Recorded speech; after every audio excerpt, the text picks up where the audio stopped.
स्वागत है आप सभी का हमारे स्टडी अड्डा हरदोई चैनल पर। तो कैसे हो आप सभी? आई होप आप सभी लोग ठीक होंगे। तो साइंस का टॉपिक कोशिका हमने 2 पार्ट में समझा। मैं आपको वो क्वेश्चन करवा रही हूँ जो अक्सर पेपर में देखे जाते हैं। हमने सबसे पहले बायोलॉजी के बारे में अध्ययन किया, फिर हमने कोशिका के बारे में पढ़ा और कल की क्लास में मैंने कोशिका में केंद्रक दिखाया था और उस केंद्रक में मैंने धागेनुमा संरचना दिखाई थी, गुणसूत्र दिखाया था और उसमें हमने डीएनए शब्द का डिस्कस किया था। तो आज की क्लास में हम डीएनए से संबंधित महत्वपूर्ण क्वेश्चन जितने भी बन सकते हैं उन क्वेश्चंस को देखेंगे। तो चलिए शुरू करते हैं आज की क्लास। सबसे पहले डीएनए और आरएनए क्या होता है इसके बारे में पढ़ेंगे। देखिए दोस्तों, न्यूक्लिक एसिड एक्चुअली में जो न्यूक्लिक एसिड है इसी का पार्ट है डीएनए और आरएनए। ध्यान से देखो इसमें पीछे क्या लगा हुआ है। डीएनए में एनए लगा है और आरएनए में एनए लगा है। एनए का मतलब होता है न्यूक्लिक एसिड। इसमें दोस्तों शर्करा डीऑक्सीराइबोज है, डीएनए में शर्करा डीऑक्सीराइबोज है, इसलिए इसका नाम डीएनए है। और इसमें आरएनए में राइबोज शर्करा, इसलिए इसका नाम आरएनए है। अगर आपसे क्वेश्चन पूछे कि न्यूक्लिक एसिड की खोज किसने की, तो इसका आंसर है फ्रेडरिक मिक्सचर ने इसकी खोज की थी, न्यूक्लिक एसिड की। तो पहला क्वेश्चन हो गया, डीएनए और आरएनए क्या है? तो ये न्यूक्लिक एसिड है। डीएनए और आरएनए क्या है? न्यूक्लिक एसिड है। एक्चुअली में ये डीएनए और आरएनए न्यूक्लिक एसिड के बच्चे हैं, ऐसे समझ लो। तो सबसे पहले है डीएनए। डीएनए की फुल फॉर्म होती है deoxy ribo nucleic acid. DNA की फुल फॉर्म क्या होती है? Deoxy ribo nucleic acid. अब क्वेश्चन बनता है कि डीऑक्सी राइबोज न्यूक्लिक एसिड ये कहाँ कहाँ पर उपस्थित होता है। जो डीएनए है ये कहाँ कहाँ पर उपस्थित होता है? तो डीएनए अधिकांश मात्रा में केंद्रक में उपस्थित होता है। किसमें? केंद्रक में। लेकिन अगर क्वेश्चन पूछे क्या केवल केंद्रक में उपस्थित होता है, डीएनए जो है क्या केवल केंद्रक में ही उपस्थित होता है, तो इसका आंसर है नहीं। डीएनए केंद्रक के साथ साथ माइटोकॉन्ड्रिया में भी होता है और पादपों में जो प्लास्टिड होता है, लवक होता है, उसके अंदर भी डीएनए पाया जाता है। सबसे अधिक बार पूछा गया सवाल है कि डीएनए किसका बहुलक है। डीएनए जो है डीऑक्सीराइबो न्यूक्लिक एसिड जो है वो किसका बहुलक है? तो इसका आंसर है न्यूक्लियोटाइड का। न्यूक्लियोटाइड का डीएनए बहुलक है। डीएनए किसका बहुलक है? तो न्यूक्लियोटाइड का बहुलक है। जिस प्रकार से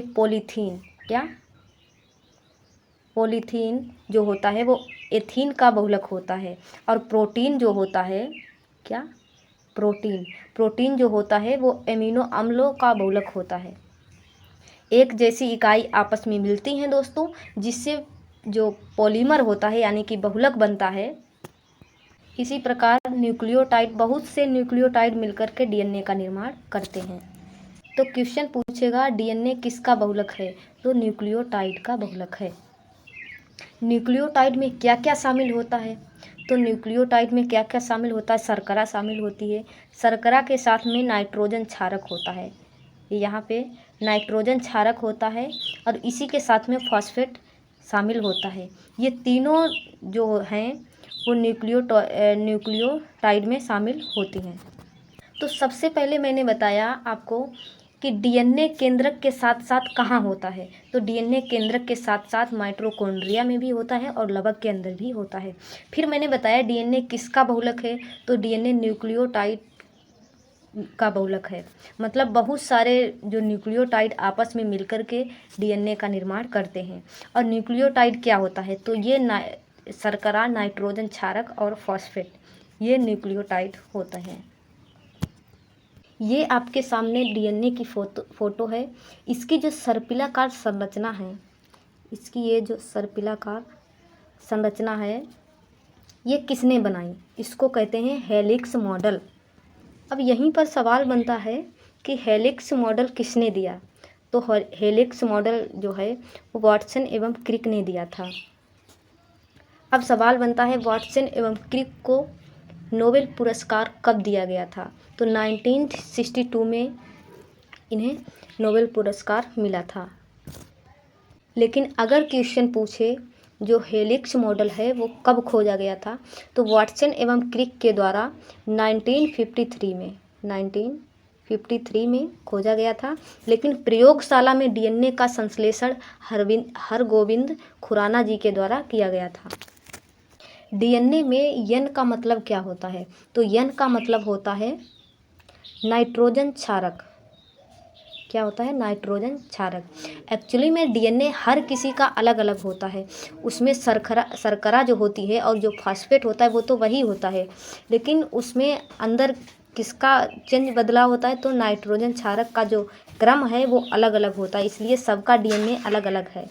कितने नाइट्रोजन क्षारक होते हैं, तो 4 नाइट्रोजन क्षारक होते हैं। कौन कौन से होते हैं, तो एडेनिन होता है, ग्वानिन होता है, थायमिन होता है और साइटोसिन होता है।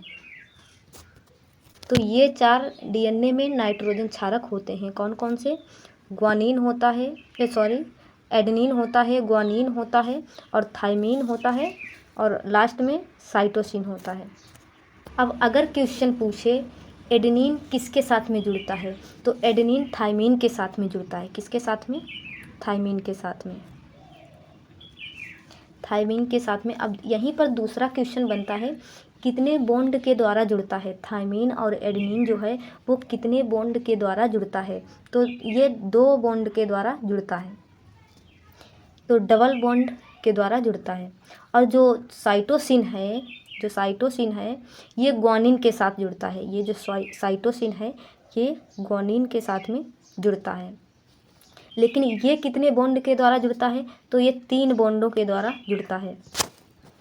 अब अगर इसी डीएनए में से एक छोटा सा पार्ट अगर हम अलग कर दें, इस छोटे से पार्ट को हम क्या कहेंगे? जीन।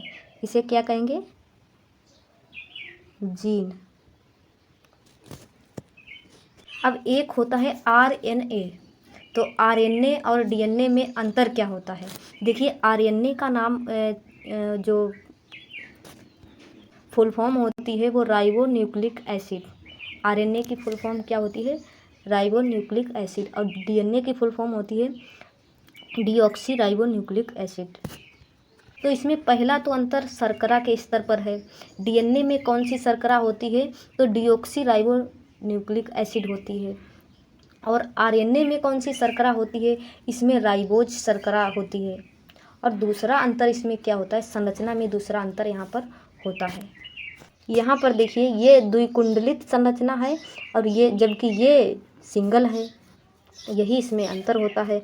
और जो आरएनए में जो अंतर होता है वो थायमिन के स्थान पर यूरेसिल होता है। इसे इस चित्र के हिसाब से समझिए। देखिए इसमें साइटोसिन है, इसमें भी साइटोसिन है, इसमें ग्वानिन है, इसमें भी ग्वानिन है, इसमें एडेनिन है, इसमें भी एडेनिन, इसमें यूरेसिल है और इसमें थायमिन है। तो आरएनए में यूरेसिल होती है और जो डीएनए है उसमें थायमिन होती है।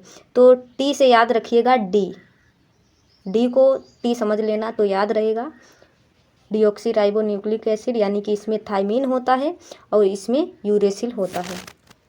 तो आज के लिए बस इतना ही। कैसी लगी क्लास कमेंट बॉक्स में ज़रूर बताना।